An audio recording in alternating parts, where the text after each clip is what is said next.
Good morning, class 6. I'm Pradeep Rajabhoj, your English teacher. And today we are finishing the lesson, The Nightingale. और इसमें कल मैंने आपको nouns के बारे में बताया था, है ना, और मैंने साथ ही साथ आपको कोलोकेशंस के बारे में बताया था। आज नाउन्स, काउंटेबल और अनकाउंटेबल नाउन्स के बारे में हम बात करते हैं। देखिए, चीज़ों को जो आपके आसपास बिखरी हुई होती है उनमें दो तरह की चीज़ें आपको मिलेगी। वो चीज़ें जिन्हें आप गिन सकते हैं, वो चीज़ें जिन्हें आप नहीं गिन सकते। तो जो चीज़ें, जो नाउन्स, क्योंकि नाउन्स उसी का नाम है, जो गिने जा सकते हैं उनको काउंटेबल नाउन्स कहते हैं, है ना। जैसे हम कहें, और कुछ अनकाउंटेबल होते हैं। जैसे मैं कहूँ कि भाई 1 फिंगर, 2 फिंगर्स, 3 फिंगर्स, तो ये मैं क्या कर रहा हूँ, काउंट कर रहा हूँ 1 2 3। इन फिंगर्स को मैं काउंट कर सकता हूँ 1 2 3 4 5 6 इस तरह से। तो जब हम कहेंगे कि ये फिंगर्स, तो ये काउंटेबल नाउन्स हैं। लेकिन कुछ चीज़ें होती हैं, जैसे जितने भी लिक्विड्स हैं, कि मैं कहूँ टी, मैं कहूँ कॉफ़ी, तो ये क्या गिने जा सकते हैं? नहीं, ये गिने नहीं जा सकते, है ना। अब आप कहेंगे सर नहीं, हम तो 1 चाय 2 चाय ऐसा बोल सकते हैं, हम गिन सकते हैं। नहीं, दरअसल आप जब आप 1 चाय कह रहे हैं तो इसका मतलब होता है 1 कप चाय, 2 कप चाय। तो आप कप्स को गिन रहे हैं, चाय को नहीं गिन रहे हैं। चाय को आप नाप सकते हैं, 1 लीटर 2 लीटर 3 लीटर्स आप नाप सकते हैं, है ना, मेज़र कर सकते हैं उसको। लेकिन आप उसको काउंट नहीं कर सकते, है ना। अलावा इसके जितने भी हम कह रहे हैं कि भाई एब्स्ट्रैक्ट नाउन्स वगैरह होते हैं, खुशी, दुख, आश्चर्य, ये तमाम शब्द जो हैं, ये नाउन्स जो हैं, ये काउंटेबल नहीं है। इनको आप 1 खुशी, 2 खुशी, 3 दुख, 4 आश्चर्य ऐसा नहीं गिन सकते कभी। तो मैंने आपको समझाने की कोशिश की कि हमारे आसपास बिखरी हुई चीज़ें, जिन नाउन्स से हमारा वास्ता पड़ता है, उनमें नाउन्स बेसिकली 2 तरह के हो सकते हैं। एक काउंटेबल नाउन्स जिनको गिना जा सकता है 1 2 3 4 करके। दूसरे होते हैं अनकाउंटेबल नाउन्स जिनको गिनना संभव नहीं होता। तो यहाँ पर ये सिंपल सी बात आपको बताई गई है। यहाँ पर countable nouns are names of things we can count. ऐसे नाउन्स जिनको गिना जा सकता है वो काउंटेबल नाउन्स होते हैं। We can use the article a और an with them. They have plural forms. जितने भी काउंटेबल नाउन्स होते हैं वो अगर सिंगल हैं तो उसके आगे ए और एन, यानी जैसे आप लिखते हैं अ बनाना, एन एप्पल, एन ऑरेंज, तो इसके आगे जब कभी अ बनाना आप कह रहे हैं तो इसका मतलब होता है 1 बनाना। एन एप्पल कहते हैं आप तो इसका अर्थ होता है 1 सेब। एन ऑरेंज कहते हैं तो इसका अर्थ होता है 1 ऑरेंज। तो ए या एन दोनों का मतलब होता है सिंगल, है ना। तो काउंटेबल नाउन्स जो होते हैं, इनके आगे, सिंगुलर के आगे ए या एन लगाया जा सकता है, और इनके प्लूरल्स भी होते हैं। जैसे बनाना का बनानाज होगा, एप्पल का एप्पल्स होगा, ऑरेंज का ऑरेंजेस होगा, बॉय का बॉयज होगा। ये देखिए, जितने भी काउंटेबल नाउन्स हैं इनके प्लूरल्स हो सकते हैं, है ना। They have plural forms. A sparrow example दिया है, an elephant, a crocodile, a tree, a rope. एक चिड़िया, एक हाथी, एक मगरमच्छ, एक पेड़, एक रस्सी, ये सारी की सारी चीज़ें गिनी जा सक रही हैं। जब गिन सक रहे हैं इसीलिए यहाँ पर एक और अनेक वाली बातें आ रही हैं, क्योंकि आप काउंट कर सक रहे हैं। वहीं पर आप देखेंगे uncountable nouns are normally things we can not count. ये वो होते हैं अनकाउंटेबल नाउन जिनको हम सामान्यतः नहीं गिन सकते। मिल्क को नहीं गिन सकते, शुगर, वाटर, मड, ये सारे के सारे। अब आप जिद कर बैठेंगे नहीं सर मैं तो बैठकर शुगर को एक एक दाना गिनूंगा, तो ठीक है, वैसे में आप थोड़ी बहुत शुगर गिन सकते होंगे, लेकिन पूरे एक बोरे में शक्कर रखी हुई है तो उसको गिनना वैसे ही है जैसे आसमान में तारे गिनना, है ना। तो ये अनकाउंटेबल ही है क्योंकि इनको नॉर्मली गिनना संभव नहीं होता। तो चाहे मिल्क हो, शुगर हो, वाटर हो, मड हो, है ना, ये सारे के सारे आप देखेंगे कि अनकाउंटेबल नाउन है। और यही वजह है कि आप कभी इसके आगे अ मिल्क नहीं लगाएंगे, अ शुगर नहीं लगाएंगे, अ वाटर नहीं कहेंगे या अ मड नहीं कहेंगे, क्योंकि इनको गिन नहीं सकते। और ना ही इनके प्लूरल बनाएंगे। वो मिल्क का मिल्क्स नहीं होगा, शुगर का शुगर्स नहीं होगा, वाटर्स नहीं होगा या मड्स नहीं होगा, ठीक है, क्योंकि इन्हें गिना ही नहीं जा सकता। तो फिर इसमें एक और अनेक, सिंगुलर और प्लूरल जैसी कोई बात रह ही नहीं जाती। वी कैनॉट यूज ए और एन विद दैम। यही मैंने आपको बताया अभी कि इनके आगे ए या एन का इस्तेमाल नहीं कर सकते, क्योंकि ए और एन का इस्तेमाल हम करते हैं किसी एक चीज़ के लिए। तो कोई चीज़ एक है ये आपको कब पता चलता है? जब आप उसको काउंट करते हैं, राइट। अब जब काउंट ही नहीं कर सक रहे तो एक है कि दो हैं कि अनेक है, आप कैसे पता चलेगा आपको? इसीलिए इनके आगे ए और एन हम नहीं लगाते। और most of the time uncountable nouns do not have plural forms. और ज़्यादातर समय ये जो अनकाउंटेबल नाउन्स हैं इनके प्लूरल फॉर्म्स भी नहीं होते, है ना। फिलहाल आप इतना जानिए, इसके एक्सेप्शंस भी हैं, इसके अपवाद भी हैं, लेकिन वो अभी फ़िलहाल क्लास 6 के लेवल के नहीं हैं।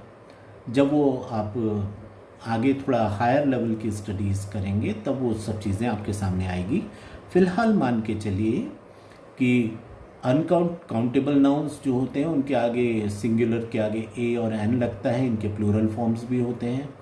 जबकि जो अनकाउंटेबल नाउन्स होते हैं उनके सिंगुलर्स और प्लूरल्स नहीं होते हैं, इसलिए इसके आगे ए और एन का इस्तेमाल नहीं किया जाता।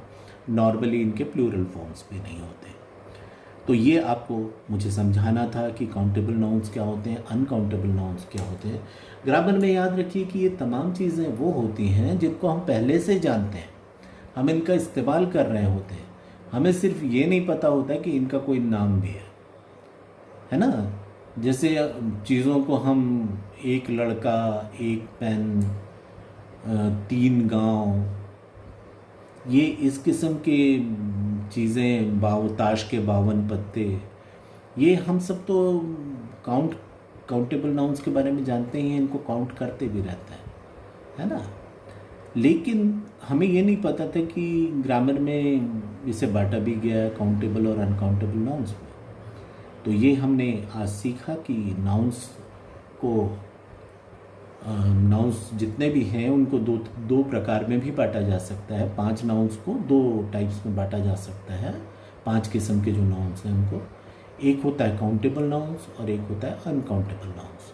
काउंटेबल नाउन्स नॉर्मली वही होते हैं जिनको गिना जा सकता है, जिनके प्लूरल्स होते हैं। और अनकाउंटेबल नाउन्स वो होते हैं जिनके सिंगुलर प्लूरल्स नहीं होते हैं, इनके आगे ए और एन नहीं लगाया जा सकता, इन्हें गिना नहीं जा सकता। नॉर्मली जितने लिक्विड्स आते हैं वो इसी कैटेगरी में आते हैं, है ना।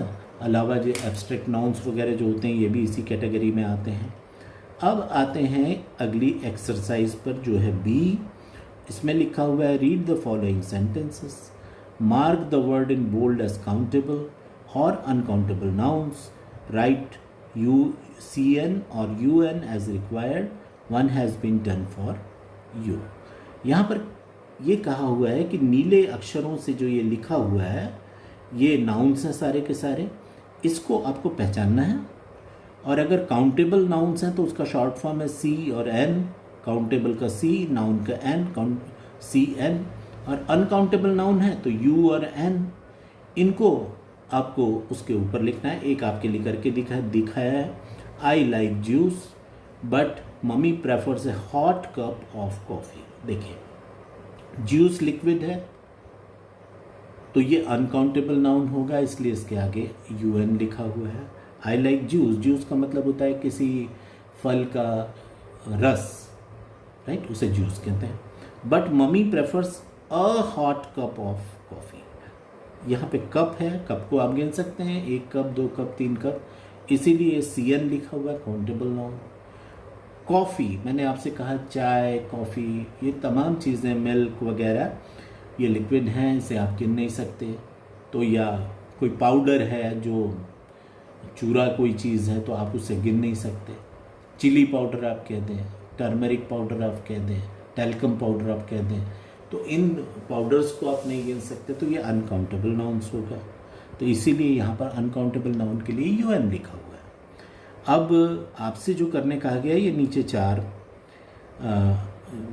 सेंटेंसेस दिए हुए हैं, उसमें ब्लू कलर के जो हैं वो नाउन्स हैं, इनको आपको सिर्फ पहचानना है कि काउंटेबल है कि non countable, uncountable. The children of class 6 are in the library. Children बच्चे, चाइल्ड का प्लूरल होता है चिल्ड्रन, तो जिन चीज़ों के प्लूरल होते हैं तो आपको मालूम ही है कि वो तो भी काउंटेबल ही होंगे, तब तो इनके प्लूरल हुए हैं, बहुवचन हुए हैं। तो ये इसके आगे इसीलिए हमने CN लिख दिया, countable noun. In the library, library किताबों का की से भरी हुई जो एक कमरा होता है जिसमें किताबें रखी जाती, पुस्तकालय जिसे हम कहते हैं। एक पुस्तकालय है कि 2 पुस्तकालय है, गिन सकते हैं आप कि भाई मेरे स्कूल में 1 लाइब्रेरी है, कॉलेज में 4 लाइब्रेरीज हैं, राइट। तो ये काउंटेबल है, इसलिए हमने इसको, लाइब्रेरी का अगर प्लूरल बनाना चाहें तो लाइब्रेरीज हो जाएगा, वाई हट जाएगा, IES हो जाएगा, लाइब्रेरीज। तो ये काउंटेबल नाउन है, इसलिए सेकंड सेंटेंस के दोनों ही जो ब्लू कलर के वर्ड्स आए, नाउन्स आए, ये काउंटेबल है। अब देखिए साइंटिस्ट्स, तीसरे को कर रहा हूँ, scientists say that we are polluting the environment. वैज्ञानिकों का कहना है कि हम अपने वातावरण को, एनवायरनमेंट को, पर्यावरण को दूषित कर रहे हैं, पॉल्यूट कर रहे हैं। तो साइंटिस्ट्स ये प्लूरल है, एक सिंगल साइंटिस्ट की बात होती तो एस हट जाता और साइंटिस्ट्स। तो आपको बताया हुआ है कि केवल काउंटेबल नाउन्स के प्लूरल हो सकते हैं, है ना। तो यहाँ पर साइंटिस्ट्स क्योंकि काउंटेबल नाउन है इसलिए हमने इससे ऊपर CN लिख दिया, काउंटेबल नाउन्स। अब आते हैं नंबर 4 पर और देखते हैं क्या है। The water of the stream was clear and cool. जो स्ट्रीम का मतलब होता है जो नाला होता है या एक सोता होता है जिसमें पानी बहता रहता है, तो वो जो स्ट्रीम थी रिवर से बहुत छोटी होती है ये, है ना।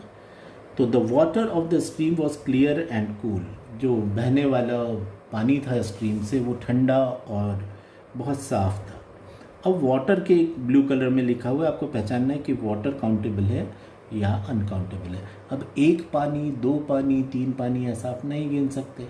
पानी लिक्विड है, मैंने आपको बताया जितने लिक्विड्स होते हैं ये अनकाउंटेबल ही होते हैं। तो इसीलिए हमने उसके ऊपर U और N लिखा है, अनकाउंटेबल नाउन। आपने कर लिया होगा। अब आते हैं इस एक्सरसाइज के लास्ट सेंटेंस पर। The little boy had mud all over his face. अब देखेंगे बॉय, बॉय मतलब होता है लड़का, बॉय का प्लूरल होता है बॉयज़, है ना। बॉय का प्लूरल होता है बॉयज़। तो हम 1 लड़का, 2 लड़के, 3 लड़के ऐसे गिन सकते हैं, काउंटेबल नाउन होगा, CN लिखा। आगे बढ़ते हैं, मड कीचड़। कीचड़ को आप याद रखिए, एक कीचड़ दो कीचड़ ऐसे नहीं गिन सकते आप, यू कैनॉट काउंट इट, इसीलिए हमने इसके आगे लिखा UN या अनकाउंटेबल नाउन। अब आते हैं फेस। फेस का मतलब होता है चेहरा। एक चेहरा, दो चेहरे, तीन चेहरे, हर व्यक्ति का अपना एक चेहरा होता है। व्यक्ति को भी गिना जा सकता है, उसके चेहरों को भी गिना जा सकता है ना। रावण के कितने फेसेस हैं, तो आप बताते हैं कि 10 फेसेस, राइट। तो फेस का प्लूरल भी होता है फेसेस। तो ये काउंटेबल नाउन है, इसके लिए इसके ऊपर हमने CN लिखा है। तो आई होप कि जो मैंने आपको काउंटेबल और अनकाउंटेबल नाउन्स के बारे में बताया, ये आप अच्छे से समझ गए होंगे। अब आते हैं यहाँ पर आर्टिकल A और N का इस्तेमाल करना बताया है कि fill in the blanks using A और N, put a cross in blank where you do not need to use an article.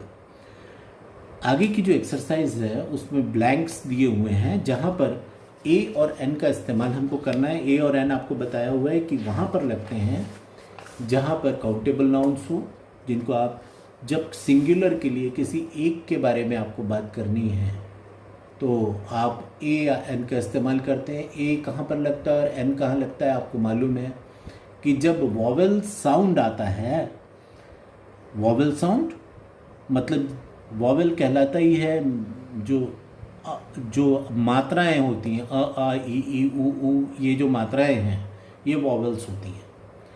अ आ ई उ ए ऐ ओ औ हम हा जो आप बोलते हैं ना, तो अंग्रेजी में अलग से मात्राएं नहीं होती, ये वॉवेल जो होते हैं यही उसकी मात्राएं हैं। तो इसकी जैसा साउंड जब आए तो हम उसके आगे N लगाते हैं, जैसे आ, तो ये एक मात्रा लग गई है, आ की मात्रा, आ।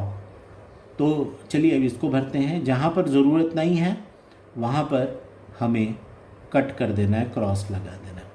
आई ate an orange and a toast and drank a glass of milk for breakfast. यहाँ पे सब देखेंगे आप, ऑरेंज, टोस्ट, ग्लास, ये सब काउंटेबल नाउन्स थे और इसीलिए इसमें A या N का इस्तेमाल किया जा सकता था।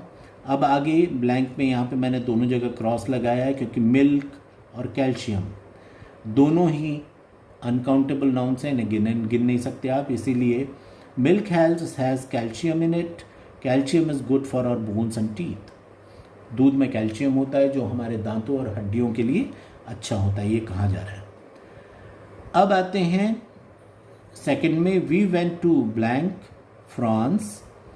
फ्रांस प्रॉपर नाउन है और प्रॉपर नाउन जो होते हैं ये एक ही होते हैं, इनके आगे अ नहीं लगा A N या इनके प्लूरल नहीं होते। फ्रांस एक ही कंट्री है, उसको आप फ्रांसिस नहीं बोल सकते, प्लूरल नहीं होते इसके, तो सिंगुलर भी नहीं होंगे। We went to France during the summer holidays, we took an Air India flight from Delhi to Paris. On the flight, an air hostess served us a breakfast and a lunch. We had a lot of fun for a while, but fell asleep for some time. Suddenly, a voice was heard telling us that we had reached Paris. तो जहाँ जहाँ पे cross किए हैं वो देख लीजिए आप, है ना। और इसके बाद की जो एक्सरसाइजेस हैं वो बोलचाल की भाषाएं, इसमें कुछ लिखने की बातें नहीं हैं, तो आपस में ये कुछ दोस्तों के साथ अपनी लैंग्वेज को डेवलप करने के लिए ये एक्सरसाइजेस होती हैं कि आपको एक, जैसे नाइटिंगेल की बात की, चाइनीज़ एम्परर की बात की, फिशरमैन की बात की हमने, उसके ब्यूटीफुल पैलेस गार्डन की बात की, तो आप किसी भी एक टॉपिक को उठाकर आप लोग अलग अलग अपने मन से लिख सकते हैं कि सपोज़ चाइनीज़ एम्परर का पैलेस कैसा था, इस पर लिखिए। चाइनीज़ एम्परर का गार्डन कैसा था, रॉयल गार्डन कैसा था, या नाइटिंगेल के बारे में कुछ बताइए। तो ये सारा का सारा कंपोजिशन होता है जो हम बैठकर पहले अपने दिमाग में एक स्टोरी क्रिएट करते हैं, उसके लिए वर्ड्स ढूंढते हैं और उसको सरल सेंटेंसेस में हम एक के बाद एक लिखना शुरू करते हैं, है ना। तो यहाँ पर ये तमाम एक्सरसाइजेस जो हैं ये इसी तरह की हैं, तो करना चाहिए आपको घर में बैठकर इनको, और कोशिश करनी चाहिए कि अपने मन से ये सब कर सकें। तो अभी फ़िलहाल ये जो है ये चैप्टर मैंने कंप्लीट कर दिया है आपका, और अब इसके बाद एक पोयम आने वाली है जो मैं अगले पीरियड में आपको बताने वाला हूँ। Read, recite and enjoy. आप जब अगले पीरियड में मेरे साथ बैठें तो इस पोयम को पढ़कर रखें, और इसके डिफ़िकल्ट वर्ड्स के मीनिंग्स यहाँ पे दिए हुए हैं, इनको आप देख सकते हैं यहाँ पे जो समझ में ना आए, है ना। और अगर कुछ वर्ड्स ऐसे भी हो सकते हैं जो इन वर्ड्स की लिस्ट में, डिफ़िकल्ट वर्ड्स की लिस्ट में इस टेबल में नहीं मिल रहे हैं आपको, तो आपको वो मैं समझाऊंगा भी, लेकिन उससे पहले अगले लेसन के लिए जब आप तैयारी करें तो डिक्शनरी का इस्तेमाल करना शुरू कर दें। आप लोग क्लास 6 में हैं, डिक्शनरी का कैसे देखते हैं वगैरह, आपके घर में बड़े भाई बहन, पापा मम्मी जो भी डिक्शनरी वगैरह का इस्तेमाल जानते हो, आप उनसे पूछ सकते हैं ये बात, है ना। तो आज के दिन सिर्फ इतना ही। I wish you all the best. अच्छे से बार बार लेसन्स को रीड करने की आदत डालिए। जो कुछ मैं समझा रहा हूँ, वीडियोस आपके पास हैं, इनको आप एक से ज़्यादा बार बार सुन सकते हैं। सुनिए, जो मैंने समझाने की कोशिश की है उसको समझने की कोशिश कीजिए, और कोई प्रॉब्लम हो तो आप मुझसे बात कर सकते हैं। Okay, thank you all. I wish you all the best. Thank you children.